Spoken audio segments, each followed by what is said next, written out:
میں نے اپنی ٹیم کے ساتھ کافی پچھلے 3 دن کام کیا کہ کس طرح کا ایک سٹیمولس پیکج دینا چاہیے ان مشکل حالات میں، کہ کیسے ہم اپنی انڈسٹری کو، اپنی بزنس کو، اپنے لیبر کو، کہ کس طرح ہم ان کو بچا سکتے ہیں اس کے برے اثرات سے۔ تو ہم نے کافی کام کیا اس کے اوپر۔ میں اپنا یہ پیکج آپ کے سامنے رکھوں گا۔ اس سے پہلے میں صرف جو 2-3 امپورٹنٹ چیزیں آپ کے لیے کہنی، کیونکہ ایک کنفیوژن بچی ہوئی ہے ملک میں۔ ایسے ایک تاثر دیا جا رہا ہے، افراتفری، کہ جی لاک ڈاؤن ہو گیا تو یہ نہیں ہوگا تو ملک تباہ ہو جائے گا، پتہ نہیں کیا ہو جائے گا۔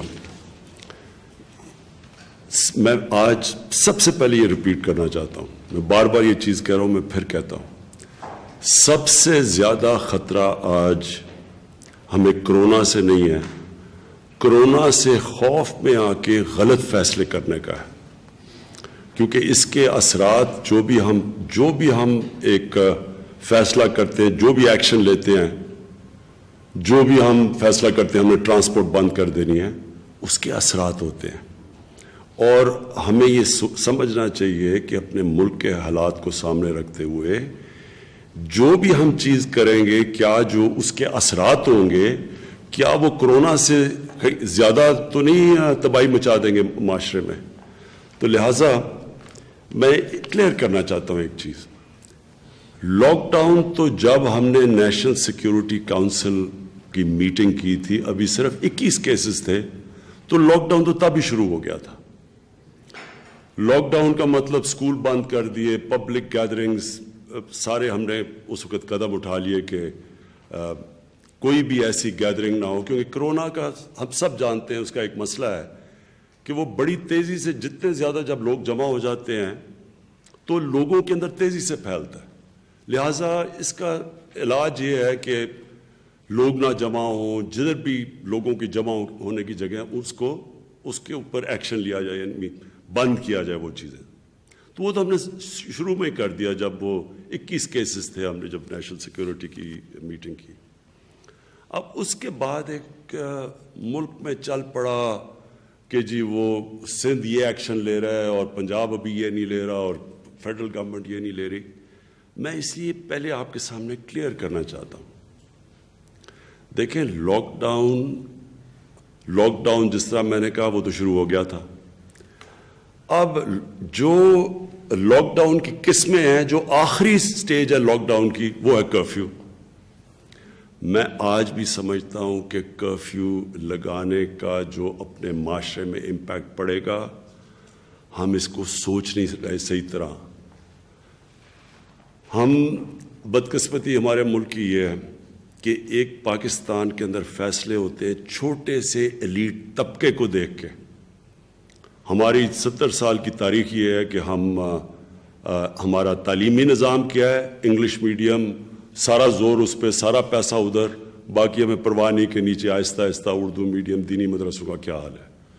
ہمارے جو عدالتی نظام ہے وہ آپ کے سامنے ہے کہ اس وقت طاقتور کی ایک اس ملک کے اندر سسٹم ہے ججمنٹ کا، کمزور کا دوسرا، جیلوں میں چلے جائے، جیل کمزور لوگوں سے بھرے ہوئے ہیں۔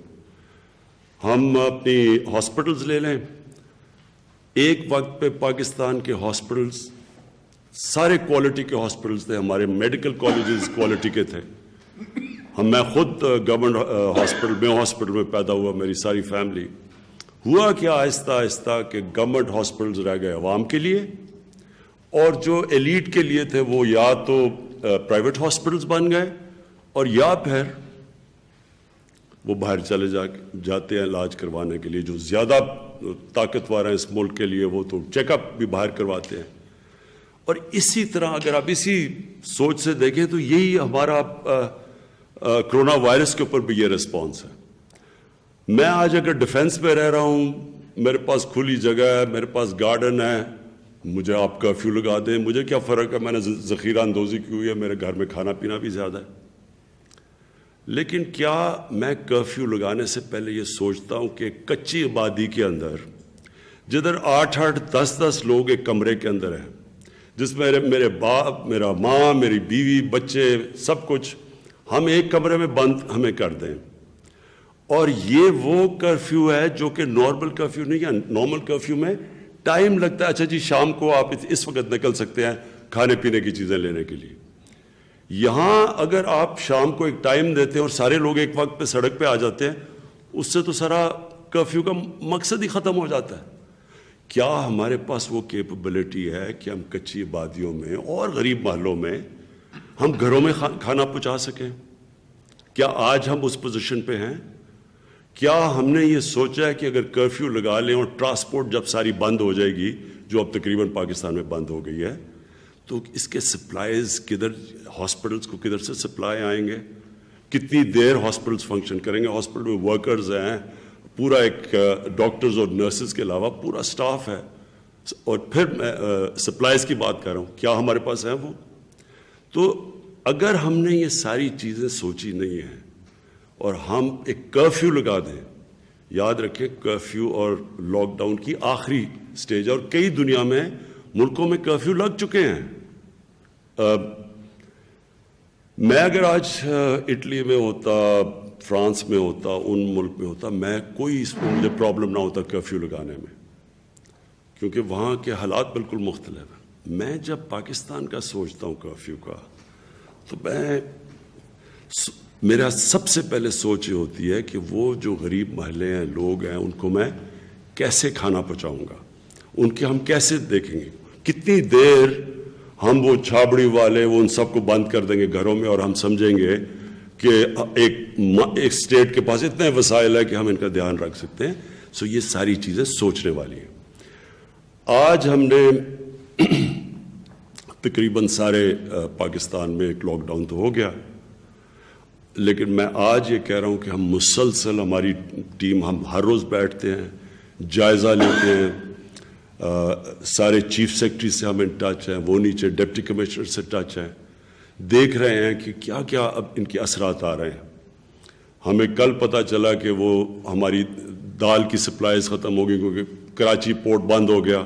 ہماری دال تو باہر سے امپورٹ ہوتی ہے 75%، تو اس کے آگے ایک ہفتے کے بعد شارٹیج آنے والی تھی، اس لیے وہ پورٹ کھلوایا۔ تو اس لیے یہ میں آپ کو کہنا چاہتا ہوں کہ اس وقت ہم مسلسل بیٹھ کے جائزہ لے رہے ہیں کہ جو بھی ہم قدم اٹھاتے ہیں اس کے ریپرکشنز کیا ہیں، اس کے معاشرے پہ کس۔ ہم نے اب یہ بڑی سوچ کے ہم نے یہ جو سٹیمولس پیکج، یعنی کہ جو بھی معاشرے میں اپنی بزنس کمیونٹی کی مدد کرنے کے لیے اور اپنے ورکرز کے لیے، ہم نے بڑی سوچ کے یہ پوائنٹس ہم نے لے کے آئے ہیں۔ تو میں یہ آج آپ کے سامنے، اصل مقصد اس پریس کانفرنس کا وہ تھا۔ ہم نے فیصلہ کیا کہ جو لیبر ہے اس کے لیے ہم 200 ارب روپیہ ہم نے اب رکھا ہے۔ یہ اس کے علاوہ جو پروونسز ہیں ان کے ساتھ بھی ہم بات چیت کر رہے ہیں کہ ان کے ساتھ مل کے یہ جو لیبر اب رہ جائے گی، جو اب بے روزگار ہو رہے ہیں، ان کے لیے ہم نے کیا کرنا ہے۔ اس سے لیے ہم بزنسز سے بھی بات کر رہے ہیں کہ بزنسز کی ہم کس طرح، انہوں نے لیبر کو اس وقت چھٹی نہیں دے دینی کیونکہ اگر فیکٹری بند ہے، اور ساتھ ساتھ صوبوں سے بھی بات کر رہے ہیں کہ انہوں نے کس طرح ان کی اس پیکج کے اوپر مزید وہ اور کیسے ہماری مدد کر سکتے ہیں۔ دوسری چیز جی، انڈسٹری، ایکسپورٹ اور انڈسٹری، یہ سب سے زیادہ اس وقت متاثر ہے۔ اس کے لیے ہم نے فیصلہ کیا، 2 فیصلے کیے کہ ہم ان کو فوری طور پہ 100 ارب روپے کے ٹیکس ریفنڈ دے دیں گے، جو کہ عموماً ڈیلے کر کے دیے جاتے ہیں۔ ہم نے فیصلہ کیا فوری طور پہ ان کے دے، تاکہ ان کے پاس کیش آئے، تاکہ یہ لیبر پہ بھی اپنی خرچ کر سکیں، اور ساتھ ساتھ ان کے پرنسپل اور انٹرسٹ کے اوپر ہم نے ڈیفر کروا دیا کہ اس کو بجائے ابھی دے رہے کہ یہ ڈیفرڈ پیمنٹ پہ جائے گا۔ تیسری چیز، اسمال اور میڈیم انڈسٹری، اور ساتھ اس کے ایگریکلچر جو ہمارا زرعی شعبہ ہے۔ اسمال اور میڈیم انڈسٹری کے لیے ہم نے 100 ارب روپیہ اس کے لیے اور ایگریکلچر کے لیے رکھا ہے۔ اس میں ساتھ ساتھ ہم نے ان کے لیے ڈیفرڈ انٹرسٹ پیمنٹس وہ بھی ہم نے ان کے جو بھی انہوں نے قرضوں کے اوپر انٹرسٹ دینا وہ بھی ڈیفر کروا دیں گے، اور پھر ساتھ ساتھ کنسیشنل لونز بھی ان کے لیے ہم دے رہے ہیں، کم انٹرسٹ کے اوپر لونز دے رہے ہیں۔ ساتھ ساتھ ہم اپنے کسانوں کے لیے ان کی ان پٹس کا کاسٹ نیچے کرنے کے لیے اس کے اندر بھی ہم نے پیسہ رکھا ہوا ہے۔ چوتھا، جو ہماری سب سے خاندان وہ جو سب سے مشکل حالات میں ہیں ان کے لیے ہم نے فیصلہ کیا ہے کہ ہم 4 مہینے کے اندر 150 ارب روپیہ ہم ان کے لیے رکھ رہے ہیں۔ اس میں 3000 روپیہ مہینہ ان کو ہم ان فیملیز کو دیں گے، اور ہم یہ بھی پوری کوشش کریں گے کہ اس کے اندر صوبے بھی آ کے ہمارے ساتھ جوائن کریں تاکہ ہم مزید ان کی ہم مدد کر سکیں۔ تو اس کے لیے میں نے جس طرح آپ کو کہا کہ ان کے لیے 150 ارب روپیہ 4 مہینے کے لیے ہم نے رکھا ہے۔ ساتھ ساتھ ہم نے فیصلہ کیا کہ جو پناہ گاہ ہیں ان کو ہم ایکسپینڈ کریں گے، کیونکہ جو موجودہ پناہ گاہ ہیں ان کے اوپر ہم دیکھ رہے ہیں بڑا رش ہے، لوگوں کو آ رہا ہے، ہم پوری پریکاشنز لے رہے ہیں، ان کو چیک کر کے وہ جو ان کی چیکنگ کرتے ہیں اندر آنے سے پہلے۔ لیکن جو اس وقت بے روزگاری ہے، ہماری پوری کوشش ہے کہ پناہ گاہ کو ہم ایکسپینڈ کریں گے تاکہ لوگ آ کے کھانا کھا سکیں، رہ سکیں وہاں۔ جس طرح میں نے کہا کہ یہ پوری کوشش کریں گے کہ ان کو کرونا وائرس سے ان کی پہلے چیکنگ کر کے پھر لے کے آئیں اندر۔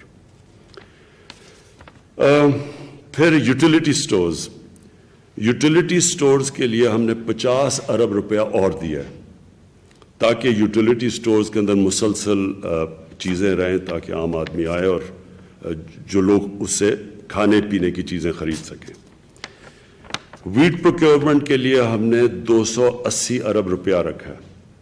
یہ 280 ارب گورنمنٹ کا فیصلہ ہے ویٹ پروکیور کرنے کا، اور اس سے ہم سمجھتے ہیں کہ کسانوں کے ہاتھ میں پیسہ آئے گا، اور اب گندم کی کٹائی بھی شروع ہوگی سن سے، ان کے ہاتھ میں پیسہ آئے گا، اور کم از کم ہمارے دیہاتی علاقوں کے اندر اس سے حالات بہتر رہیں گے۔ پھر ہمارا 7واں ہے کہ پیٹرول اور ڈیزل کے اوپر ہم نے فیصلہ کیا ہے کہ 15 روپے کا ہم کٹ کر رہے ہیں۔ پیٹرول، ڈیزل، کیروسین اور لائٹ ڈیزل، ان ساروں کو ہم 15 روپے پر لیٹر کم کر رہے ہیں۔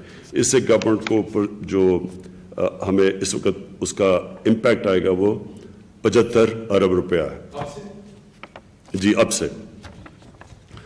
پھر 8واں ہمارا جو بجلی ہے اور گیس، بجلی کے جو 300 یونٹ کنزیوم کرنے والے ہیں جو کہ پاکستان میں 75% لوگ ہیں، ان کی ہم نے فیصلہ کیا ہے کہ وہ 3 مہینے کی قسطوں کے اندر اپنا بل دے سکتے ہیں۔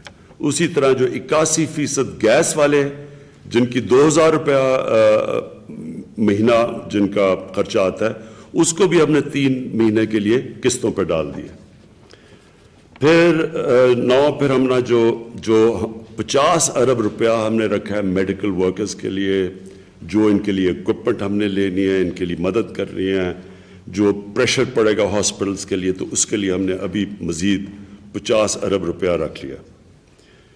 اور پھر ہم نے جو کھانے پینے کی چیزیں ہیں، گھی ہے، چینی ہے، پلسز ہیں یا دالیں مختلف قسم کی، ان کے اوپر جو ٹیکسز ہیں وہ یا ختم کر دیے ہیں یا ریڈیوس کر دیے ہیں، اور حفیظ شیخ آپ کو اس پر ڈیٹیلز دے دیں گے کہ ہم نے ان کے اوپر کیا کیا سٹیپس لیے ہیں، مطلب کہ قیمت نیچے آئے ان کی۔ پھر ہم نے 100 ارب روپیہ رکھا ہے صرف سیپریٹ کہ ہم اب یہ دیکھتے رہیں گے کہ اس کا یہ جو ہم اب کبھی بھی ایسا پاکستان میں سچویشن نہیں ہوا اس طرح کا لاک ڈاؤن، تو اس لاک ڈاؤن کے اثرات کے لیے کیا ایمرجنسیز نکلیں گی، اس کے لیے ہم نے 100 ارب روپیہ رکھا ہے۔ پھر NDMA کے لیے جنرل افضل بیٹھے ہوئے ہیں، 25 ارب روپیہ ہم نے اس کے لیے رکھا ہے۔ اس کا صرف مقصد کٹس لینا ہے، جو بھی ہمیں پروکیور کرنی ہے دنیا سے چیزیں، اس کے لیے ہم نے وہ رکھا ہے۔ اور جو آخر میں جو کنسٹرکشن انڈسٹری ہے، اس کے لیے میں ایک سیپریٹ انشاءاللہ 3-4 دنوں کے اندر آپ کے سامنے آؤں گا، کیونکہ سب سے ضروری ہے ہماری کنسٹرکشن انڈسٹری چلے۔ اس کے لیے خاص ایک پورا پیکج تیار کر رہے ہیں، اور وہ پیکج انشاءاللہ ایسا ہوگا کہ کبھی پاکستان میں کنسٹرکشن کے لیے ایسا پیکج نہیں آیا. وہ اس کے لیے علیحدہ اس لیے میں آپ کے سامنے آؤں گا کیونکہ کنسٹرکشن ایک ایسا سیکٹر ہے جس میں روزگار بھی مل جائے گا لوگوں کو, جس میں باقی بھی انڈسٹریز چلیں گی, اور جو ہماری اکانومی کی ہماری جو ویلتھ کریشن ہے وہ بھی ہوگی. تو اس کے لیے ایک ایسا پیکج تیار کر رہا ہے, انشاءاللہ وہ چند دنوں میں آپ کے سامنے لے کے آئیں گے.